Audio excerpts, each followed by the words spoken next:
Jornalista Mara Luchetti fala ao Norte em entrevista a respeito de economia, de seu novo livro e seu portal.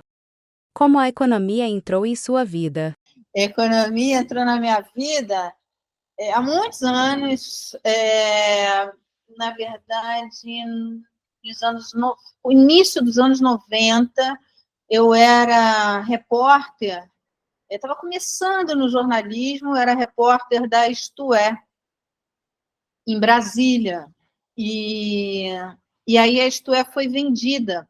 A Isto É, na época, era da Gazeta Mercantil, e aí foi vendida para o grupo Isto É Senhor, uma coisa assim. E aí, enfim, eles já tinham uma redação, e a redação da Isto É, eles mandaram tudo embora. E aí eu recebi um convite da Gazeta Mercantil para ficar na Gazeta Mercantil. E isso já em São Paulo, para eu continuar na Gazeta Mercantil e cobrindo finanças e dívida externa, era a minha área de cobertura.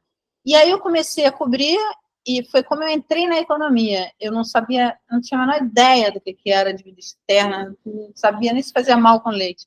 Mas comecei a cobrir e gostei e fiquei. E desde então fiquei. Aí passei por vários lugares, sempre ali cobrindo economia. Depois, muito tempo depois, nos anos 90, 94, foi Plano Real. Você vê que a minha vida eu reparto pelos planos econômicos, né? Então, 94 foi Plano Real, segunda metade de 94, que tem a URV. Em 93, 92 para 93, eu fui para a Folha. Seu Frias me convidou para fazer o Folha Invest. Aí eu comecei a fazer o Folha Invest, na Folha de São Paulo, era um caderno de investimentos pessoais da Folha. Fiquei lá até quando nasceu o Valor. Aí o Celso Pinto me chamou para ir fazer o caderno Eu E no Valor, e que tinha a parte de finanças pessoais. Aí fiquei lá, depois, em 2007, 2008, foi a crise das subprime. 2008, 2009, aí fui fazer a coluna na TV Globo. Aí eu comecei a fazer a coluna no Jornal da Globo, depois na Globo News em Pauta, e depois no SPTV.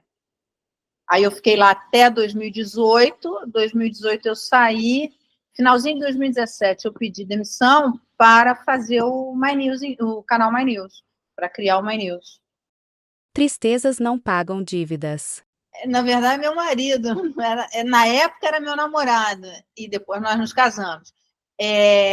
Eu escrevi um livro sobre isso, que é Tristezas Não Pagam Dívidas, que é um livro que fala o seguinte, muitas vezes... Aí eu conto várias histórias, não só as minhas, mas várias histórias. E, na verdade, que mostra que muitas vezes a pessoa não tem problema, não é... Porque você tem dois problemas. Você pode ser compulsivo ou desorganizado. E tudo bem, quando você é compulsivo, você tem um problema que você tem que resolver. E tem ajuda profissional para isso. Aí é um tratamento que você tem que fazer essas coisas. Mas quando você é desorganizado, é com informação que você resolve isso. E era o meu caso, enfim. Eu nunca dei bola para o dinheiro, embora cobrisse a área de finanças. Mas eu tinha coisas mais importantes para cuidar. Afinal de contas, era a renegociação da dívida brasileira, era política monetária, política de estabilização. Eu vou ficar perdendo tempo cuidando das minhas finanças pessoais? Não. Aí eu quebrei, cara, e depois eu escrevi um livro contando isso, contando essas histórias que muitas vezes a gente cai em armadilhas de endividamento por falta de informação e por falta de organização. Então, eu não sou uma pessoa compulsiva, eu não sou uma pessoa que quer comprar um monte de coisa, não sou isso. Eu gasto muito dinheiro com livro e com viagens. Viagem eu gasto muito dinheiro. Mas não sou uma pessoa, assim, compulsiva, sabe? Que entra no shopping e sai. Não. Então, minha questão era desorganização mesmo. Então, nesse livro, Tristezas Não Pagam Dívidas, eu conto essas histórias e como me organizei. E o meu marido foi muito importante nesse processo, porque ele é um cara extremamente organizado, entendeu? E aí foi me ajudando a me organizar. Esse livro faz muitos anos que eu lancei. Eu lancei... Quando foi que eu lancei esse livro? Eu lancei em 2008, mais ou menos. Não, antes até. Acho que foi 2007, 2006, mais ou menos. E é esse livro, Tristezas Não Pagam Dívidas. Eu acho que nem tem mais nas livrarias, mas deve ter em livraria, em sebo, enfim, deve ter, porque ele esgotou, a gente fez algumas edições dele, ele esgotou, fizemos outra, enfim, mas é um livro muito antigo. Enfrentou preconceitos. Não, pelo contrário, até porque eu comecei a cobrir essa área na Gazeta Mercantil. A Gazeta Mercantil, a redação da Gazeta Mercantil, tinham jornalistas mulheres, assim, fantásticas. Então, assim, uma coisa que eu acho que foi muito legal para mim, eu fui treinada por gente, assim, de primeiríssima linha. Eu fui repórter da Ângela Bittencourt, entendeu? Que é... Porra, Ângela Bittencourt, uma vez uma fonte me falou isso, Ângela Bittencourt poderia ser presidente do Banco Central, porque ela tem um conhecimento de mercado financeiro, de juros, de tudo. Então, assim, não, eu nunca tive nenhum problema, pelo contrário, a Gazeta Mercantil tinha muitas mulheres, e eu trabalhei com elas, enfim, eu realmente fui treinada por mulheres, assim, que conhecem muito economia e finanças. Inteligência financeira. Cara, para mim, a inteligência financeira é sinônimo de informação financeira. E a informação, e aí eu vou vender o meu peixe, o nosso peixe, né? Porque você também é jornalista. A informação, o jornalista profissional, ele sabe separar o joio do trigo, ele sabe o que é treta, o que é lacração e o que é informação. Então, inteligência financeira, para mim, é você não cair nessas promessas de fique rico rápido, não pague suas dívidas, tem muita coisa assim, sabe? Você vai ficar milionário, sabe? Bebendo água gelada de manhã. Eu conto sempre essa coisa. Uma vez eu entrevistei um rapaz que é um rapaz de mercado financeiro e realmente um cara que trader e que sabia ganhar muito dinheiro e tal, e eu entrevistei num programa, num evento que teve, eu entrevistei, e aí eu perguntei para ele, eu falei, poxa, quais são os seus, assim, o que uma pessoa, né, que quer ter sucesso nesse mercado e tal, deve fazer? Ele falou, não, porque eu acordo muito cedo, eu corro, eu nado, e aí, e depois leio os jornais e não sei o que. Eu falei, cara, eu faço tudo isso, eu acordo muito cedo, eu corro, eu nado, eu leio jornais, nunca fiquei rica no mercado financeiro, entendeu? Então, assim, não é isso que deixa a gente rico no mercado financeiro. O que é, entende? Então, assim, primeiro saber isso, sabe? O que é a informação e o que é a lacração. E não cair, e você com a informação correta, você vai sim construir um caminho de prosperidade. Vai cometer erros, mas também vai ter mais acertos do que erros, e isso é o que importa. E com informação de verdade, sabendo que você não vai ficar rico da noite para o dia, sabendo diferenciar a especulação do investimento. Esses pontos é que eu acho que são importantes, entendeu? Eu vejo hoje muita gente, a gente vive num momento em que você tem índices altíssimos de pessoas com problemas de saúde mental, de ansiedade, e eu acho que o dinheiro e a falta de dinheiro, e muitas vezes o excesso do dinheiro, por incrível que pareça, isso é uma outra conversa que dá para a gente começar horas aqui sobre isso, eu posso citar vários exemplos, isso causa muita ansiedade. E eu acho uma pena você entregar saúde em troca dessas questões financeiras, porque as questões financeiras você consegue equalizar, mesmo as dívidas. Estou falando aqui com você porque eu tive experiência com dívidas. Então, assim, você tendo a informação correta, você sabe lidar com isso de forma correta, entendeu? Então,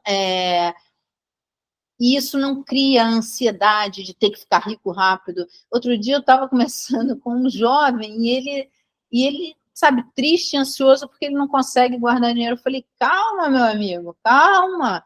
A maior parte da população não consegue, a renda do brasileiro é baixa ainda, sabe?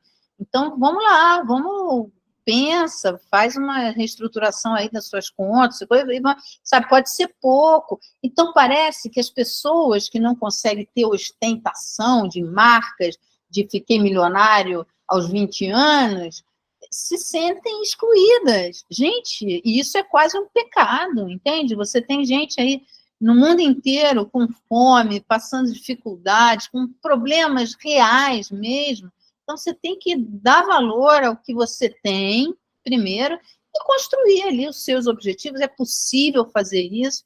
Isso, para mim, é inteligência financeira. Você achar que você vai ficar rico rápido, você entregar saúde mental, física e mental, em troca de fórmulas mágicas que te deixem rico rápido, isso para mim é burrice financeira. Entendeu? Inteligência financeira para mim é você ter informação correta, fontes de informação confiáveis para você pavimentar o seu futuro e desfrutar o caminho, entende? Excesso de informação. Antes, o problema era a falta de informação. Você não tinha transparência, você não tinha cobertura, você não tinha. Hoje, o problema é o excesso da informação. E aí, vamos lá, informação entre aspas. Eu acho que você tem que selecionar suas fontes de informação. Então, primeira coisa, quem faz informação e quem faz espuma, sabe? Separa. Quem traz informação e quem simplesmente trabalha, ganha dinheiro com fake news, com promessas mirabolantes e tal. Isso você separa. A gente não vai. Isso aí você fala, não vou atrás dessas histórias. Agora, quem faz informação? Aí você tem muita gente boa hoje que tem informação. Aí, dentro desses canais de informação, eu faço isso. Eu tenho canais ali que eu sigo, eu falo assim, cara, quando eu vejo alguma coisa na internet, assim, eu vou lá num desses meus canais para saber se aquilo é verdade ou é mentira, ou é fake e tal. Isso é um cuidado que a gente tem que ter. Então, selecionar as suas fontes de informação é importante.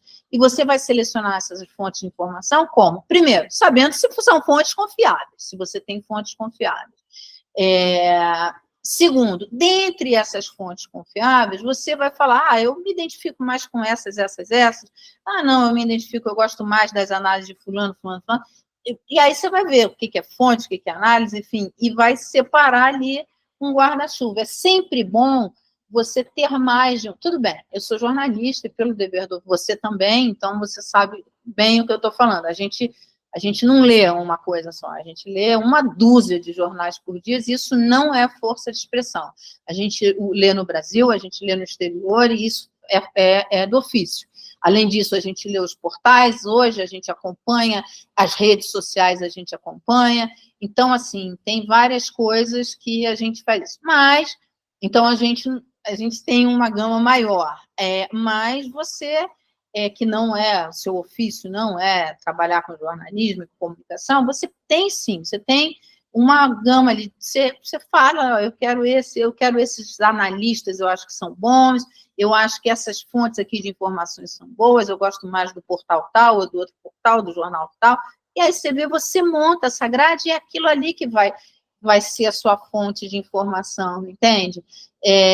O que eu posso te dizer, assim, 3 coisas que eu, na partida, já tiro, e eu recebo muita oferta disso. Primeiro, é dizer que você vai ficar rico rápido, que tem fórmulas mágicas para você ficar rico, para você emagrecer, entendeu? Essas coisas assim, sempre é desse jeito.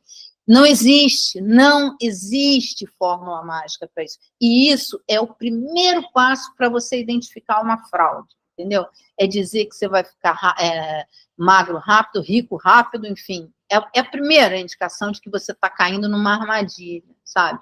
A segunda coisa é quando fala, é de graça, você recebe tudo de graça, não sei o quê e tal. Não, peraí, de onde é isso? O que é isso? Ninguém trabalha. Quem é que remunera? De onde esse canal? Esse canal é remunerado por quem? Por exemplo, no nosso caso, lá no My News, eu sempre deixo claro, aqui quem paga a conta do My News é patrocinador, entende? AdSense, que a gente recebe também, e grants. E grants, nós tivemos grants de fundações que promovem divulgação científica, a gente tem do Google, a gente já teve grants do Google, então as pessoas sabem quem paga essa estrutura de informação.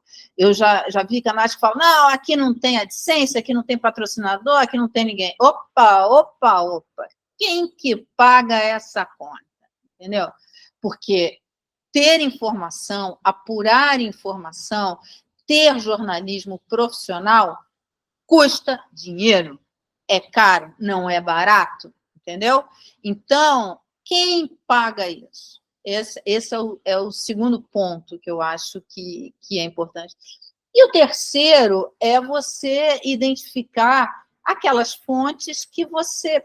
Sim, você vai falar assim, essa Mara é chata pra caramba, fala demais, não sei o quê. Pô, mas tem o fulano que fala menos do que ela, eu gosto mais dele porque ele vai mais direto ao ponto. Normal, legal, entendeu?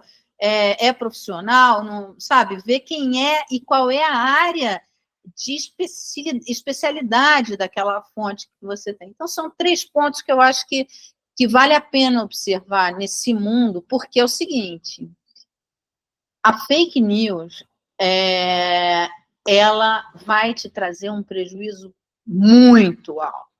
Você tem armadilha. Eu vi casos de gente... A gente tem no canal, inclusive, depoimentos de gente... Tem um depoimento que eu até me emocionei entrevistando a pessoa, sabe? Porque uma moça estava juntando dinheiro para comprar o apartamento dela, ela perdeu todo o dinheiro dela numa dessas coisas, essas promessas mirabolantes. Todo o dinheiro. E tudo bem, está lá na Polícia Federal, está na CVM, está não sei o quê, mas a realidade é que esse processo está correndo e ela está sem o dinheiro dela. Ela não é rica, ela é trabalhadora, como eu, como você, e a gente sabe o esforço que é a gente guardar um dinheirinho todo mês, e ela fez isso para comprar o apartamento dela, gente, e perder isso numa... Enfim, então, muito cuidado. Muito. Eu estou falando aqui de uma coisa financeira, mas, por exemplo, eu já vi gente que votou em candidatos que pregam tudo diferente do que essa pessoa acredita. Quer dizer, que pregam, não, que fazem tudo diferente do que a pessoa, dos valores dessa pessoa, e ela embarcou numa onda de fake news. Então, é grave. Isso pode atrapalhar, pode te criar doenças, porque tem os remédios mirabolantes, isso pode tirar seu dinheiro, e isso pode, sabe, te deixar mal. Você fala assim, putz, eu votei num cara que, caramba, não tem nada a ver com... Olha, eu não estou falando se pensa A ou B, eu acho que cada um tem o direito de escolher de acordo com seus valores. Mas imagina você votar num cara que tem uns valores contrários aos seus, porque você foi enganado pela informação. É de doer, de deixar qualquer um muito triste, entendeu? Então, muito cuidado. A fonte de informação é algo muito importante para a sua vida, para você poder fazer as melhores escolhas para você. Como ter dinheiro a vida toda. Aqui, meu Deus, vou mostrar para vocês. My News Explica, que é uma coleção que a gente tem aqui no My News, em parceria com a Almedina, que é uma grande editora portuguesa, e tem My News Explica várias coisas. Tem My News Explica democracia, tem My News Explica voto evangélico, My News Explica buraco negro, My News Explica algoritmos, tem vários, é uma coleção grande. E esse é o meu, é Como Ter Dinheiro para a Vida Toda. O que é esse livro? É um livro basicamente para você se planejar para ter dinheiro a vida toda, entende? Porque a gente vai viver muito nesse século da longevidade, é o século do aumento da expectativa de vida. E como é que você faz? Você não precisa ser milionário, sabe? Você não precisa ser rico. Você tem instrumento. Hoje eu vejo muita gente, mas muita gente, entrando em aventuras financeiras para ganhar dinheiro rápido e não paga a previdência oficial. Cara, a previdência oficial é extremamente generosa, por incrível que pareça. Qual é o problema dela? É que ela tem um teto, e você não pode ir além desse teto. Mas, se você fosse comprar todos os benefícios que a previdência oficial te dá, que não é só a aposentadoria, tem vários outros, mas se você fosse comprar todos esses benefícios no mercado, custaria muito mais caro, muito mais caro. Então, tem várias informações aqui, que é como você, primeiro, faz todo esse planejamento. Então, como é que você começa pela Previdência Oficial? O seguro médico, seguro de saúde, é a coisa mais cara que vai ter na sua, depois dos 50, é a coisa mais cara que tem na sua vida, e depois que você se aposenta, é a principal mordida do seu orçamento, porque se você tem plano de saúde pela empresa que você trabalha hoje, você não vai ter mais. Como é que você faz? Como é que você faz isso? Bem, como é que está sendo feito isso no mundo? As pessoas estão se mudando para países, tem países que têm políticas específicas para receber aposentados, países que tenham saúde pública melhor, cidades, aqui em São Paulo tem várias cidades, gente se aposentando nessas cidades, indo morar nessas cidades, porque o atendimento público é melhor, e isso faz com que o custo de saúde pague. Você tem seguros, existe um seguro hoje chamado Seguros Doenças Graves. Você pode comprar esse seguro que é muito mais barato do que ter um plano de saúde, e você tem um plano de saúde, então, bem mais barato, que não cobre os principais hospitais. Por quê? Se você tiver alguma coisa grave, você tem esse seguro que aí paga esses grandes hospitais, essas grandes coberturas. Então, assim, que mais? O imposto, como você usa o imposto? Hoje tem muita gente, cara, que paga imposto hoje que poderia estar embolsando esse imposto para a sua previdência, sabe? E não usa isso, e não usa. Mas é impressionante o quanto de gente que tem que fazer isso. O quanto de gente que está por exemplo, te dar um exemplo clássico. Você, empresário, né, pequeno empresário e tal, o contador vai lá, orienta ele a pagar a previdência pelo mínimo, tá? Tá errado. Se você puder pagar pelo máximo, pague pelo máximo para você ter o teto. Mas vamos lá, ele orienta você a pagar pelo mínimo. Se você paga a sua previdência oficial pelo mínimo e você tem uma receita maior do que o mínimo, olha o que eu estou te falando, anota aí e depois me cobra. Você, em algum momento, a Receita Federal vai bater na sua porta, toque, toque, toque, né? E aí não é a Polícia Federal, é a Receita Federal, vai bater na sua porta e vai dizer o seguinte: olha, está errado, não está batendo, não. Seus gastos, a declaração de imposto de renda, seus gastos no cartão de crédito, mostra que você tem uma renda muito maior e você está pagando sua previdência. A previdência é compulsória, você tem que pagar. E você está pagando pelo mínimo. Então, sabe o que vai acontecer? Tem uma multa. Ele te cobra os últimos 5 anos e ainda te cobra uma multa. Isso tem vários casos acontecendo. Você tem médicos que fizeram muito isso e outros profissionais liberais que estão com dívidas acima de R$500 mil, porque ela cobra os últimos 5 anos e não tem o que fazer, tem que pagar. Então, atenção, muita atenção. Então, assim, é esse tipo de informação que traz o livro, entende? Basicamente, ele te diz o quê? Primeiro, que você pode ter uma vida muito boa sem precisar ser milionário. Segundo, que você tem instrumentos oficiais que te permitem muitas coisas. E terceiro, cuidado. Cuidado, porque você pode cair em armadilhas que vão te causar um prejuízo financeiro, um passivo tributário muito grande. Parceria com Antônio Tabet. É inusitada, mas ela foi fundamental, para te falar a verdade, porque eu não entendia nada de internet. Eu já conheci, eu comecei a conversar com o Tabet, há uns 2 anos eu vinha conversando com ele, falando o seguinte: Tabet, eu quero fazer no jornalismo o que vocês fizeram no humor, que não era humor com jornalismo, mas sim jornalismo na internet, né? É um jornalismo independente, da forma como eles fizeram humor independente. E aí a gente vinha conversando, aí final de 2017 eu falei para ele: eu vou fazer o canal, vou pedir demissão, vou fazer o canal e tal, porque 2018 vai ser um ano importante de eleições, eu quero estar com esse canal rodando e tal, tal. Aí ele virou para mim e falou assim: eu vou entrar como seu sócio, eu quero fazer também. E aí a gente fez, e foi ótimo, porque ele orientou a gente. Por exemplo, eu achava que tinha que ter uma grade de jornalismo. Ele falou: não, internet é o seguinte, você começa ali com 1, 2, 3 programas no máximo, o que dá certo fica, o que não dá certo tira. E vai mudando e vai acertando. Isso foi uma das coisas. Outra coisa, ele abriu as portas para a gente para o YouTube. os primeiros anos do canal, até a pandemia, a gente gravava no YouTube Space. A gente gravou no YouTube Space no Rio, a gente usava o de Nova York, gravamos um curso inteiro no de Los Angeles, gravamos em Londres. Então, assim, quem era a gente? Era nada, o YouTube não sabia quem era a gente, mas o YouTube conhecia o Tabet, entendeu? E o Tabet apresentou e abriu esse caminho, e ele foi muito importante no canal, ele ancorou o Segunda Chamada durante um tempo, e depois ele saiu, é natural, porque o Tabet não é jornalista, né? O Tabet, ele está fazendo outras coisas, está fazendo novela, está fazendo UOL, está fazendo outras coisas. Então, foi uma coisa meio natural. Como ele já tinha feito outros canais, agora está fazendo um de esporte, se eu não me engano, mas ele é um cara de internet, é um cara que entende muito esse mundo, entendeu? E faz muitos projetos. O Tabet sempre vai estar abrindo, inovando, fazendo projetos novos. Então, foi isso. A coisa aconteceu desse jeito.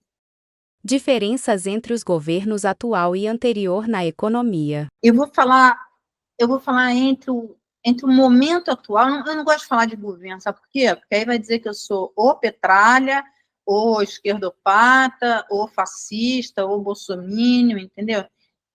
Vamos falar de momentos. O Brasil vive um momento.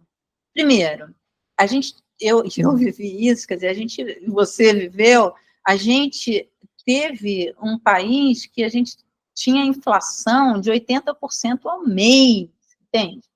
Era uma coisa absurda, sabe? Era uma coisa, não sei como é que a gente sobreviveu a isso, eu não sei. Aí veio o Plano Real. E o Plano Real, ele conseguiu trazer a estabilidade monetária para o país. Isso foi uma grande conquista do brasileiro. Isso não tem a ver com esse ou com aquele governo, entende?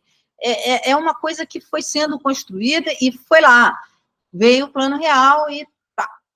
Porque antes do Plano Real, teve o Plano Cruzado, teve o Plano Extra, que isso tudo é aprendizado e que vai vindo e amadurecendo a política econômica do país. E aí vem, finalmente, o Plano Real traz a estabilidade monetária, isso foi uma grande coisa para todo mundo, um grande ativo para a sociedade, e depois, aí o que acontece? Para manter o Plano Real, a estabilidade monetária, a gente ficou muito tempo com juros muito altos, muito altos. Eu não sei como é que a gente conseguiu sobreviver a juros tão altos, sabe? A gente viveu um tempo em que a gente teve juros de 4% ao mês. Como é que se vive, né, tendo 4% ao mês? Enfim, mas a gente teve. Aí veio isso, aí depois começa uma redução de juros, você tem um momento em que os juros caem muito, muito, muito, e aí a inflação começa a voltar, e aí tem a questão política que entra ali, mas o que eu quero chamar a atenção é o seguinte: depois que se conseguiu a estabilidade monetária, depois que a gente conseguiu baixar os juros, qual é o nosso grande desafio agora? O nosso grande desafio agora é a reindustrialização. E quando eu falo reindustrialização, eu estou falando da economia real, sabe? Trazer, e já começa a aparecer. Semana passada eu estava lá na posse do Capelli, do Ricardo Capelli, na ABDI, que é a Associação Brasileira de Desenvolvimento Industrial, enfim, e vem o projeto Nova Indústria Brasil, que o vice-presidente está tocando. Isso vai vir, eu acho, pelo que eu vi dos discursos que foram feitos, o presidente do BNDES estava lá, eu acho que isso vai vir agora esse ano com mais força. E eu acho que é o grande desafio. E quando eu falo industrialização, eu não estou falando dos anos 70, eu não estou falando dos anos 50, 60, enfim, no começo da industrialização brasileira. Eu estou falando de novas tecnologias, de abrir espaço para esse novo ecossistema, entendeu? Que as relações são diferentes, o sujeito histórico é diferente, a gente não é o operário de fábrica, como são as fábricas hoje, como é de onde vem a inovação, a tecnologia, é disso que eu estou falando. Eu uso industrialização porque eu vejo isso como uma indústria, mas não é fazer máquina de escrever, entendeu? Não é outra coisa. Mas o Brasil precisa, e eu acho que uma coisa que que me chamou muita atenção foi, na época da pandemia, a gente não tinha produção de respiradores, sabe? Cara, a gente tem que ter um parque industrial de um jeito ou de outro. É lindo, o que o agro fez é lindo, é maravilhoso, o agro é muito competitivo, é um exemplo, é produtivo, é competitivo. Estou falando o agro, o lado A do agro, tá? Não estou falando o lado B do agro. Porque você tem gente muito boa no agro e tal, mas a gente não pode viver só do agro, né? Então, tem que vir outras coisas, tem que trazer, e eu acho que esse é o grande desafio do Brasil, e eu acho que a gente vai entrar nisso, independentemente, assim, eu, o que eu acho que o Brasil perde muito é com esse ódio que antes não tinha na política e hoje tem. Antes, a Constituinte, quando foi feita, você tinha grupos ideologicamente antagônicos ali, mas que não se odiavam, entende? E isso é muito ruim para o país. Eu estava conversando com um amigo meu que é humorista, e ele falou assim, pô, Mário, eu fiquei com muita vontade de ir naquela passeata, nessa manifestação que teve agora domingo com do Bolsonaro e tal. Ele falou, eu fiquei com muita vontade de ir para fazer esquetes de humor. Mas ele falou assim, eu fui numa, e não do Bolsonaro, ele foi alguns anos atrás, 2 anos atrás, sei lá, que era da esquerda. E ele falou, eu quase apanhei. Então, assim, eu não tô entrando no esquerda, a direita bate, a esquerda não bate. O que nós vivemos hoje é uma violência, um ódio, sabe? Cara, que não é por aí. As diferenças ideológicas existem, é bom que existam, é bom o debate, mas não dá para ter o ódio, sabe, como a gente está vendo na política hoje. Isso atrapalha muito, inclusive, a economia, principalmente a economia, inclusive. Arcabouço fiscal e políticas públicas. É possível, é necessário, é possível, é necessário, só é possível fazer políticas públicas com dinheiro. Tem que ter respeito pelo dinheiro público, entendeu? Então, a gente acaba botando essas duas coisas como se fossem antagônicas. Não são, elas se complementam, e é muito importante que você tenha respeito com o trato do dinheiro público. E aí, eu vou falar de dogmas da esquerda e da direita, entende? Os dogmas, eles atrapalham você tratar isso de uma forma racional e pragmática, tá? Porque o que acontece? Os dogmas da esquerda ajudam a manter privilégios, a manter aquele corporativismo, a manter ali as castas privilegiadas. Os dogmas da esquerda contribuem para isso, eles fazem isso. Os dogmas da direita, o que eles fazem? Eles fazem com que as pessoas que necessitam, os mais vulneráveis, a população mais vulnerável, as desigualdades não sejam combatidas, as pessoas mais vulneráveis não sejam atendidas, entendeu? Então, é isso. Tem que acabar com os dogmas da esquerda e da direita e fazer algo. A gente tem gente competente para executar políticas públicas, a gente tem gente competente, a gente tem quem saiba fazer isso, então tem que chegar e tem que fazer. Agora, enquanto você tiver dogmas de um lado e do outro, você só vai alimentando castas, castas, castas e mais castas.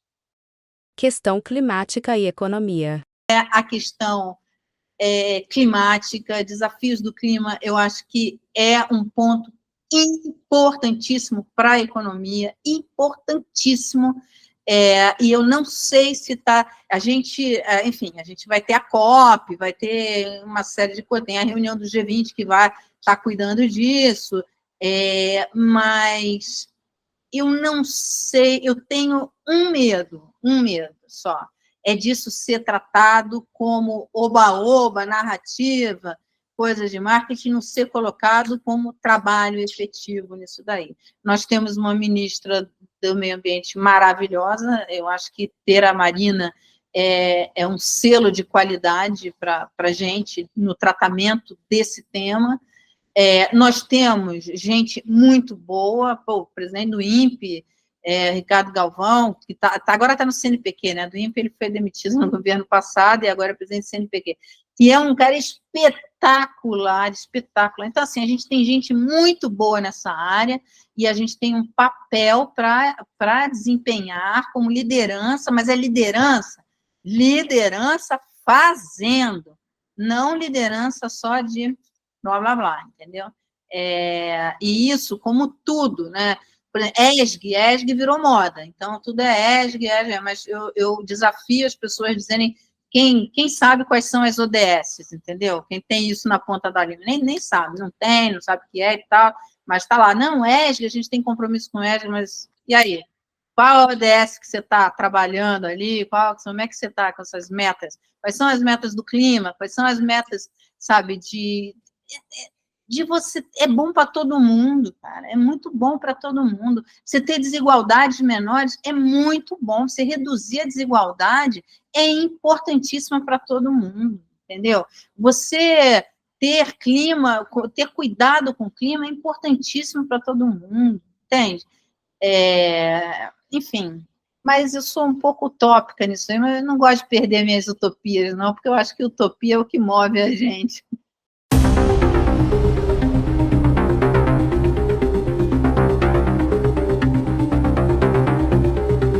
Acesse o portalnorte.com.br e confira a matéria completa.